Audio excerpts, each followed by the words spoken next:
An Introduction to Differential Equations and Their Applications. A differential equation, or DE, is an equation involving an unknown function and one or more of its derivatives. More simply, you can just think of it as an equation that involves at least one derivative.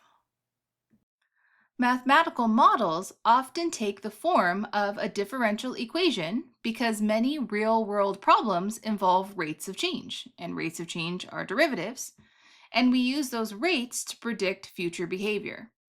So here are some examples of differential equations. So notice they all have equal signs, they're all equations, and they all have at least one derivative. So dy dx is a derivative. Here, y double prime, y prime, so there's actually two different derivatives involved. Here I have a second derivative of y with respect to t. Here I have a first derivative of p with respect to t. And then here I have v prime. So the order of a differential equation is the highest order derivative that appears in the equation. So we had a second derivative, so those would be second order differential equations. But the ones that involve just dy dx or v prime, so that's just a first derivative, so that is going to be a first order differential equation.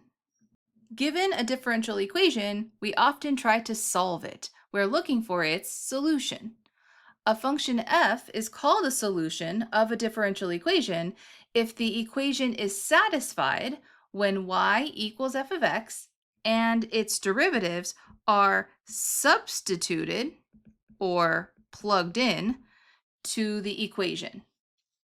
In this example, we want to verify that y equals 2e to the negative x is a solution to the differential equation y double prime minus 3y prime minus 4y equals 0.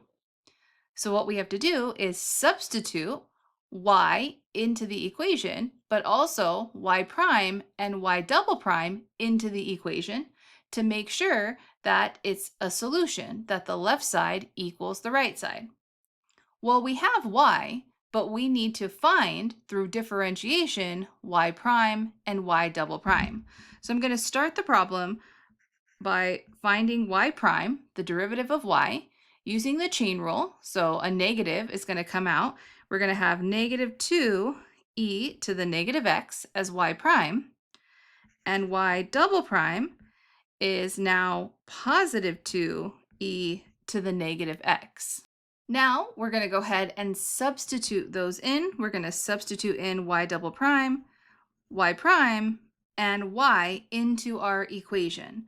So y double prime was 2e to the negative x minus 3 times y prime was negative 2e to the negative x. So I'm substituting it after this minus 3. And then we're going to have minus 4y, and y was given, that was 2e to the negative x. And then we're checking, does that equal 0? So I'm going to put a question mark here. This is what we're trying to verify. So what we have is 2e to the negative x plus 6e to the negative x. So we're multiplying these coefficients. And then here, negative 4 times 2 is minus 8e to the negative x. Again, does this equal 0? Well, now these are like terms. They're both e to the negative x, so we can add their coefficients. We're going to get 8e to the negative x minus 8e to the negative x. So does that equal 0? Yes, it does. So we have verified that this function, y equals 2e to the negative x, is a solution to this differential equation, to this equation that involves at least one derivative. In a class dedicated to differential equations, there's so many strategies and other things to go into, but we're going to focus on solving first-order differential equations, which only have first derivatives in them. And not even all kinds of first-order differential equations, just really specific kinds. And Often, they can be written in the form dy dx equals f of xy. So basically, the derivative on one side of the equation, and on the other side, a function of x and or y. A general solution to a differential equation is a family of solutions containing arbitrary constants. So basically, these have that plus c. Now, our first example is asking us to find the general solution to the first order differential equation dy dx equals cosine 2x minus 4x. So recall from earlier that a solution was a function such that when you substitute it in, it makes the equation true. So here, the derivative is dy dx. I'm looking for the function y, the original function. So remember, dy dx is like y prime.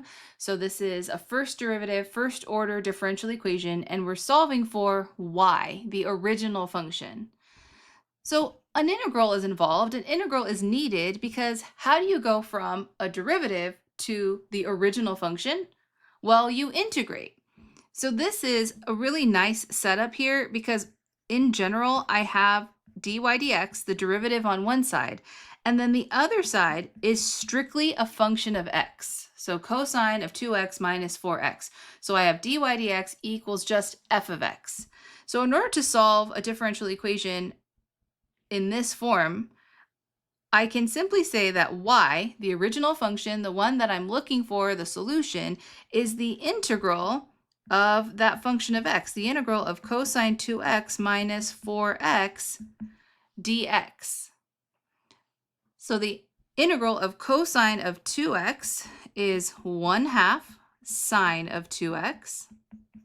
The integral of that minus 4x, that's going to be minus 2x squared.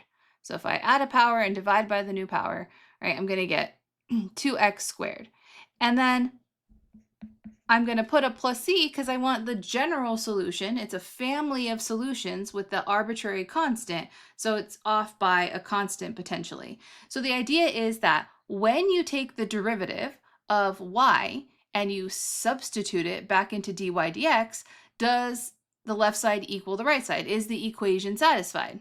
Yes. Yes, it is. So this is my solution to this first order differential equation.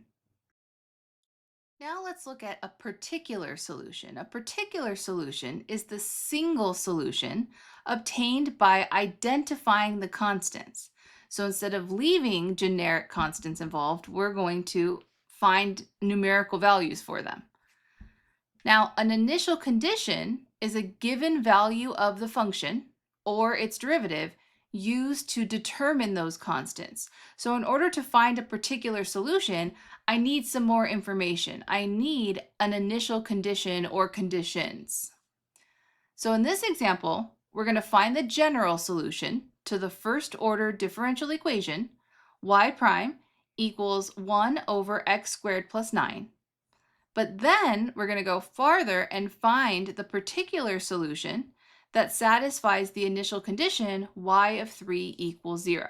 So this is a two-part problem. I have y prime is equal to 1 over x squared plus 9. So I have a differential equation in the form of that dy dx equals f of x only, right? Y prime and dy dx are interchangeable. This right-hand side is a function of x only. So it's quite nice. To find the general solution, I can simply integrate. So to find y, I'm going to find the integral of 1 over x squared plus 9 dx.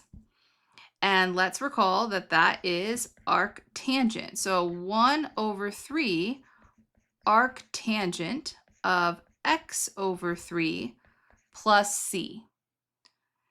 So this is my general solution because it involves the arbitrary constant. In this example, we're going to go a step further and find the particular solution that satisfies this initial condition. So in other words, a particular solution doesn't have a plus c. We're going to solve for c. And in order to solve for c, I need an extra piece of information called an initial condition. So I go ahead and substitute in 3 for x and 0 for y into my general solution in order to solve for c. So the inputs are the independent variable x, and then the output is y. So this is an x, this is a y. I'm going to substitute it in here. So in other words, I'm going to bring this work up here. So I'm using the fact that, y of 3 is equal to 0. So 0, I'm replacing the y right here with a 0, is equal to 1/3 arctangent of 3/3. So I'm replacing the x with a 3, and then plus c. So I replace both x and y so that I can solve for c. All right, so I have 0 is equal to 1/3 arctangent of 1 plus c. Now, arctangent of 1, what do I substitute into tangent to get out 1 within the restriction of arctangent? That's going to be pi over 4. So we're going to have 0 is equal to 1/3 times pi over 4 plus c. So 0 is equal to pi over 12 plus c. How do I solve for c? I subtract the pi over 12 to the other side. So negative pi over 12 is equal to c. Now, unfortunately, a common mistake for students at this point is for them to box in c equals negative pi over 12 as the answer, but that is not the answer. The answer to a differential equation is a function. So not just this constant, what I have to do is substitute this constant into the general solution to get the particular solution. So we're going to have y equals 1/3 arctangent of x over 3, and then minus pi over 12. So this is now my particular solution that corresponds to that specific given initial condition. Before moving on, when we're given a differential equation together with an initial condition, that's called an initial value problem. In this example, we want to determine if y equals x ln x plus 2x is a solution to the initial value problem x dy dx minus y equals x with the initial condition y of 1 is equal to 2. So this is another type of verify problem, but there's going to be an extra piece to verify because it has an initial condition. It is an initial value problem. We're given y equals x ln x plus 2x, so we're able to substitute that into the y of the differential equation, but I'm going to need to substitute in dy dx, so I need to find dy dx. I need to find the derivative of y. So let's do that first. Dy dx is going to be equal to, well, first we need a product rule. X times ln x is a product rule, so we'll leave one function alone, x. The derivative of ln x is 1 over x, plus, now we'll leave ln x alone, ln x, and then times the derivative of x, which is 1. So I've done the product rule in the first term, and then plus the derivative of 2x is just 2, so plus 2. So let's clean this up a little bit. Dy dx is equal to just 1 plus ln x plus 2.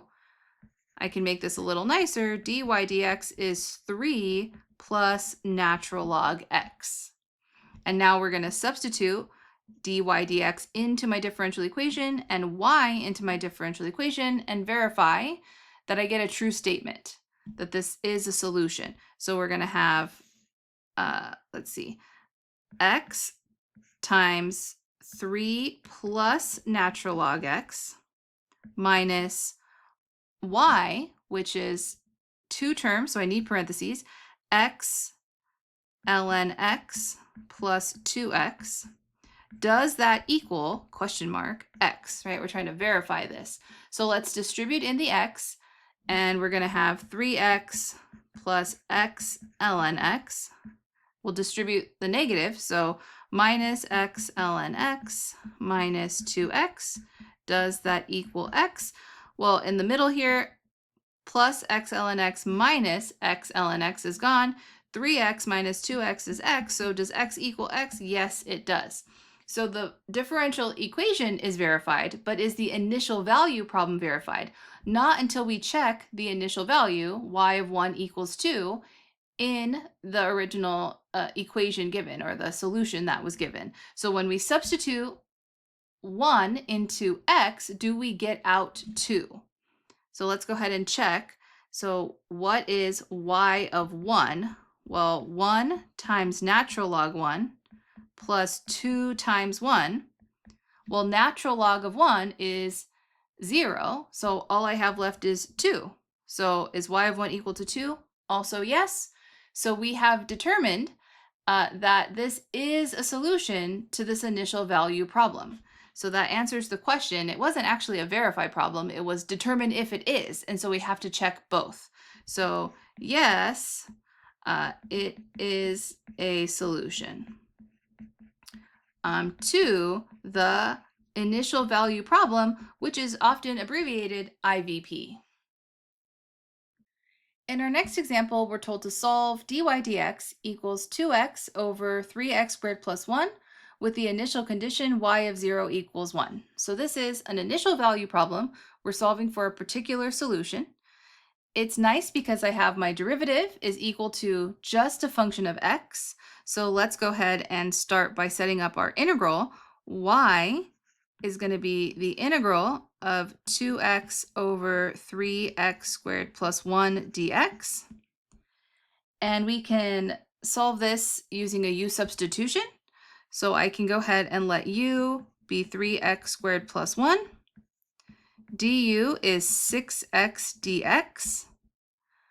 I'm looking to replace a 2x dx, so I can just go ahead and divide by 3, or write this as 1/3 du is 2x dx. So I can do my change of variables now. So I have my 2x dx is going to become a third du. I'll put the 1/3 in front, the du on top. And then 3x squared plus 1 gets replaced with u. So I have 1/3 natural log of the absolute value of u plus c. So this is going to start as a general solution. Let's plug our u back in. So we get y equals 1/3 natural log. I don't need absolute value bars anymore because my u is positive, 3x squared plus 1. So I'll just put 3x squared plus 1 plus c. And now we're going to use the initial condition to solve for c. So what I like to do here is kind of draw an arrow, because this is work off to the side to solve for c. And I'm using that y of 0 is equal to 1. So I'm going to let x, the input, be 0, and then the output be 1. So I end up with 1 equals 1/3 natural log of 1 plus c. Because if I let x be 0 here, then the inside is just 1. Natural log of 1 is 0. So I end up with just 1 is equal to c.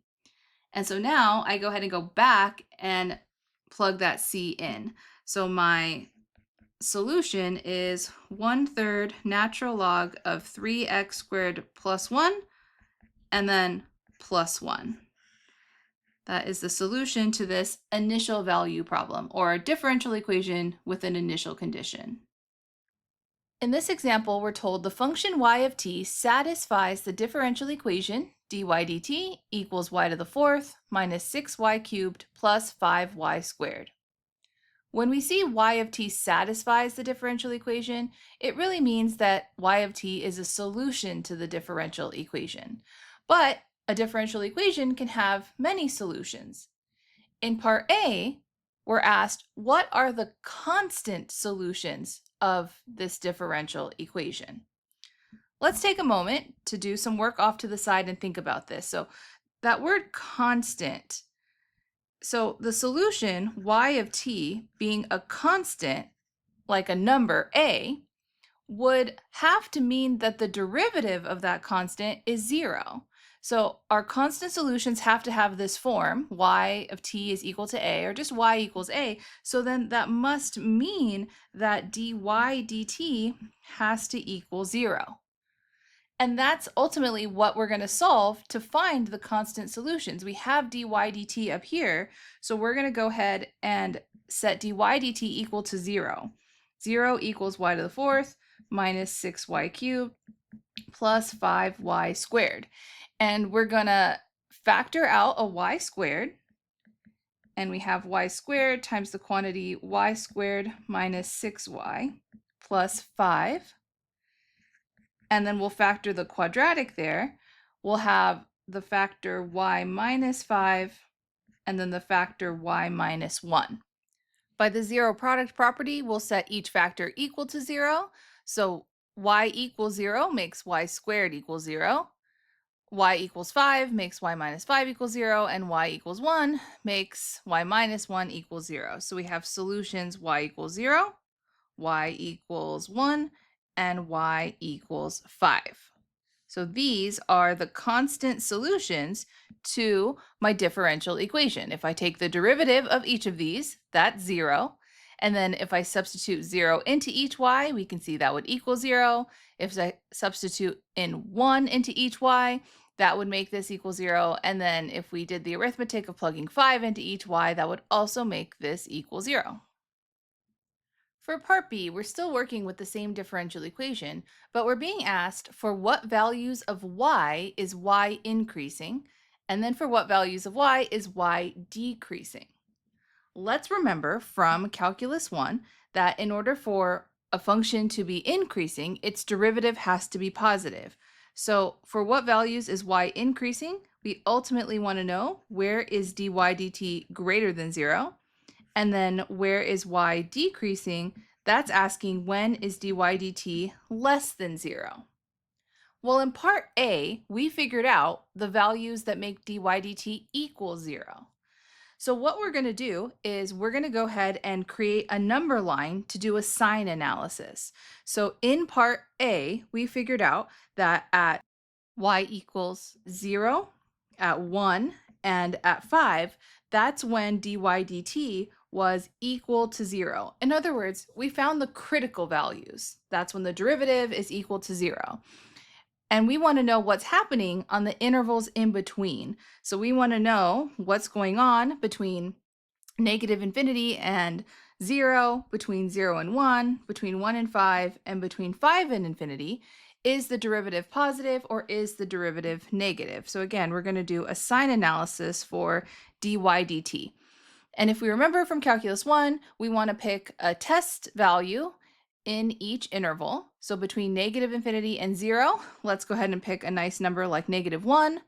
Between 0 and 1, I'm going to go ahead and pick a half. Between 1 and 5, I'm going to pick 2.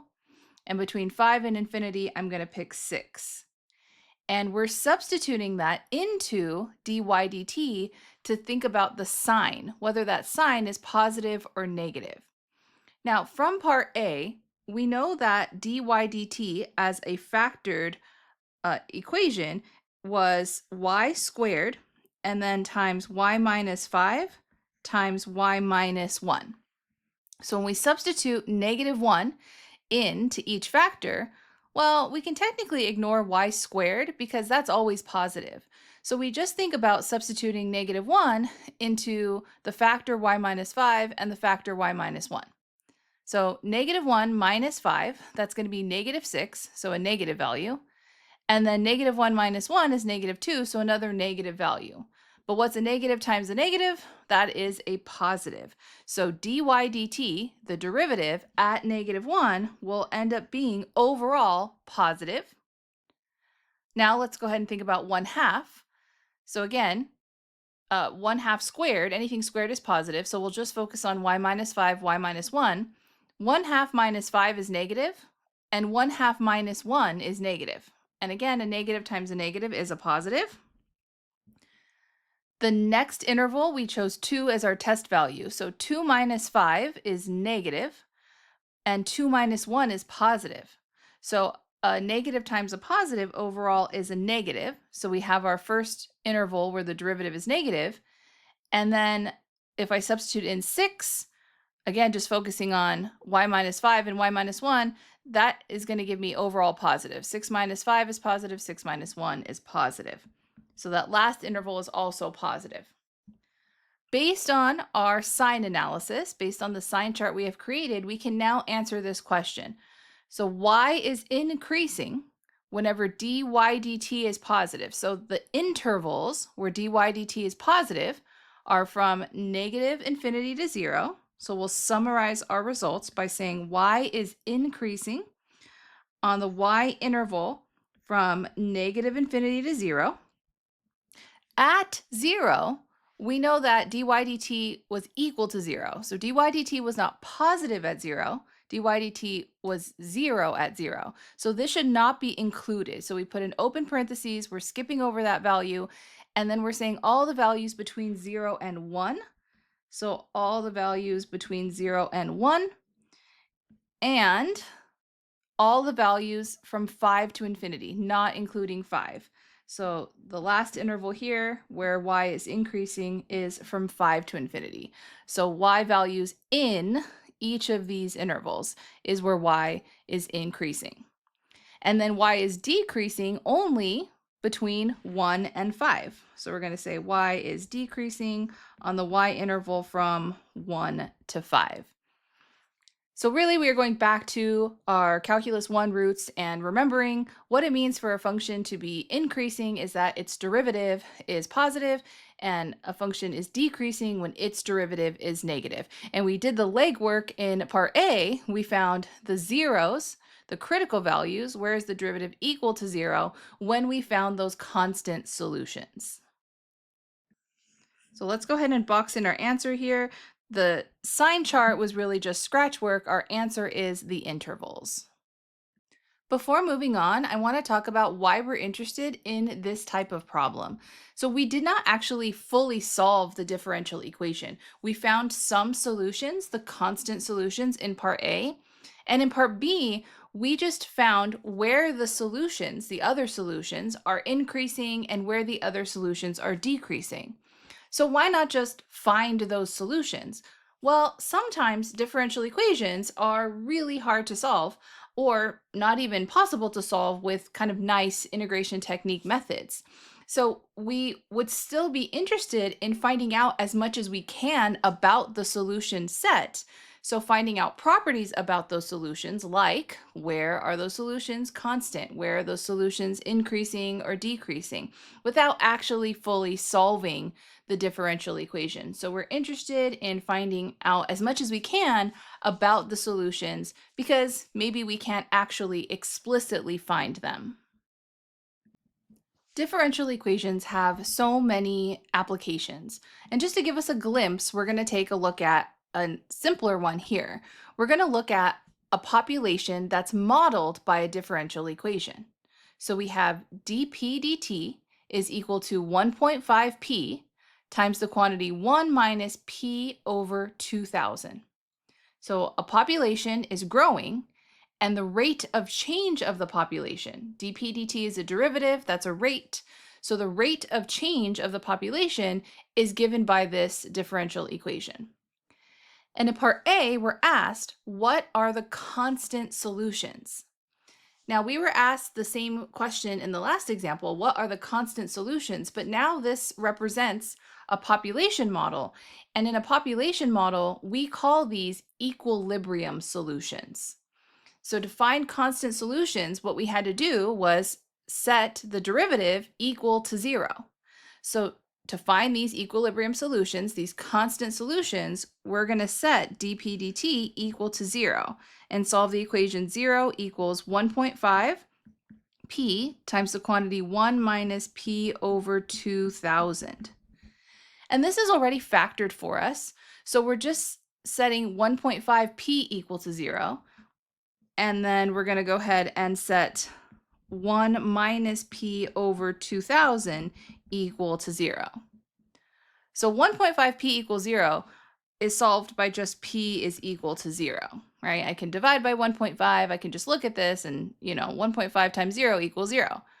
Over here, what I can do is add p over 2,000 to the other side. And so I get 1 equals p over 2,000. And then to solve for p, multiply by 2,000. So p is equal to 2000.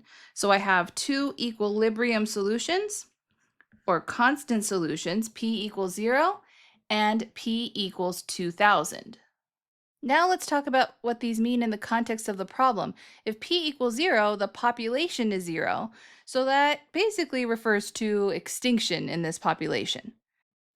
If p is equal to 2000, then the population is 2000, and that's a constant solution. So what that means is it's basically the limit of this population model. So in any environment, we can only have so many, let's say, people be sustained by the food and the space that's there. So every environment has a limit, and for this particular population, the limit is 2000, and it's actually called the carrying capacity. And there's some other pieces that we can go into with this, but this is just to give you an idea of why we're interested in these constant solutions, depending on the model that's given to us. In part B, we want to know for what values of p is the population increasing and what values of p is the population decreasing.